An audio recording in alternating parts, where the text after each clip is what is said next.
Қазақтың бұрынғыдан қалған сөзі. Қазақтың есептерінде жылдан үлкен мүшел дегендер бар. Мүшел 12 жыл болады. Сол жылдардың аттары әр хайуанның атына ұқсайды. Мысалы, әуелі жыл мүшелі де тышқан, екінші сиыр, онан соң барыс, қоян, ұлу, жылан, жылқы, қой, мешін, тауық, ит һәм доңыз. Сол жылдарды білетін қазақтарға кісінің қай жылда туғанын айтса, адамның жасын тауып береді. Бұрынғыдан қалған сөздер бойынша сол хайуандар жыл ағасы болуға дауласыпты. Сонда жылқы айтыпты: мен адам үстіме мінсе алысын жақын етемін. Менің күшім болса көреді, сүтім болса ішеді. Қылыма шейін арқан жіп еседі. Адамға менен пайдалы мал жоқ. Жыл ағасы мен боламын дейді. Түйе айтты: сен адамның жұмысын қыласың. Арпа, сұлы, шөп асайсың. Тамағың үшін құл болдың. Міне, мен сен көтере алмайтын ауырды көтеріп, неше айлық алыс жолдарға барамын. Аш болдым деп арпа, сұлы сұрамаймын. Көде болса көде, жусан болса жусан.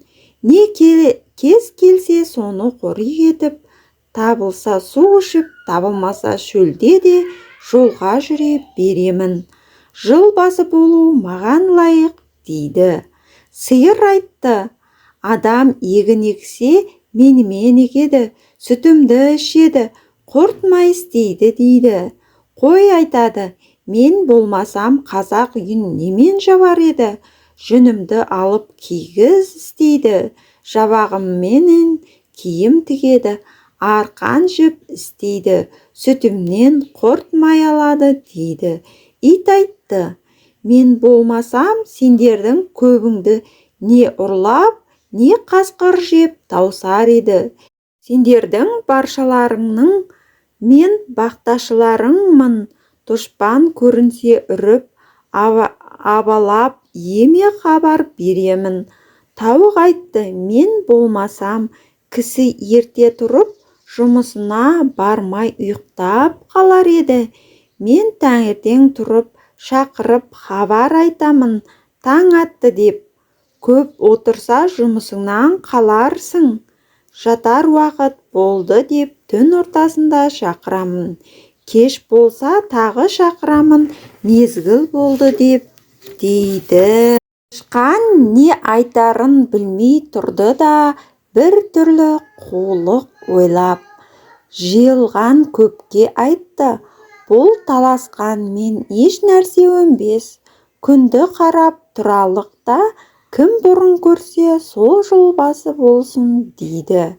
Өзгелері қарап тұрғанда түйе өзінің биіктігіне сеніп, менен бұрын кім көреді деп тышқанның сөзін қостап, бәрі де қарасып тұрады.